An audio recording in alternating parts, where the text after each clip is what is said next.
Sahabat yang disayangi Tuhan, pasti tahu kan, air itu sangat dibutuhin dalam hidup kita manusia. Air menyegarkan kita, menghilangkan dahaga, bisa juga nyembuhin dan memberi kehidupan.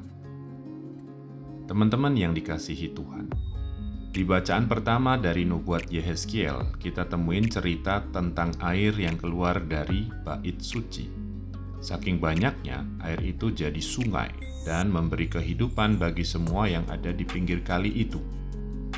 Dalam Injil kita dengar juga diceritain tentang air. Di kolam Bethesda, pada waktu tertentu airnya berguncang karena malaikat turun ke dalamnya.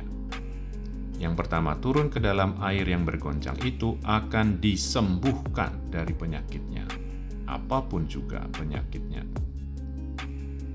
Teman-teman terkasih, diceritain juga waktu itu ada orang yang udah 38 tahun sakit dan gak bisa turun ke kolam, dan gak ada juga orang yang bantuin dia.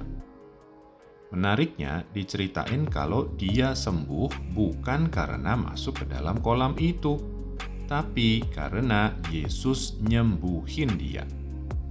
Sebelum disembuhin, orang itu ditanya sama Yesus, "Maukah engkau sembuh?" Guys, perhatiin deh. Pertanyaan ini penting. Orang ini udah lama banget sakit. Dan kondisi sakit yang demikian lama bisa bikin orang putus asa dan kehilangan harapan. Gak mau sembuh lagi, bahkan gak mau hidup lagi. Kalau gitu kondisinya hampir sama aja dengan gak ketolong. Teman-teman yang terberkati, kayaknya hari ini kita diajarin untuk punya sikap yang benar, bukan cuma sebagai orang beriman, tapi juga sebagai orang berdosa. Kalau sakit boleh juga dianggap mewakili dosa, maka orang di kolam Bethesda tadi bolehlah disamain sama orang yang terus berkutat dengan dosanya. Orang itu mungkin terlalu mengandalkan air kolam itu tanpa cukup mengharapkan belas kasihan dan rahmat dari Tuhan sendiri.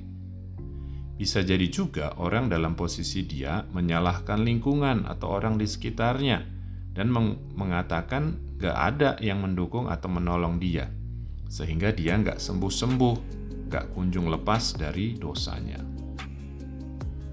Teman sahabat Yesus, air memang berguna bagi hidup kita. Air tertentu bahkan dipakai Tuhan untuk memberikan manfaat rohani atau spiritual. Demikian juga orang di sekitar kita adalah penolong-penolong bagi kita untuk sembuh atau lepas dari dosa-dosa kita. Tetapi pada akhirnya sikap batin kita untuk mau sembuh, mau bertobat, lepas dari segala sakit fisik maupun rohani sangat dibutuhkan sebagai sikap dasar.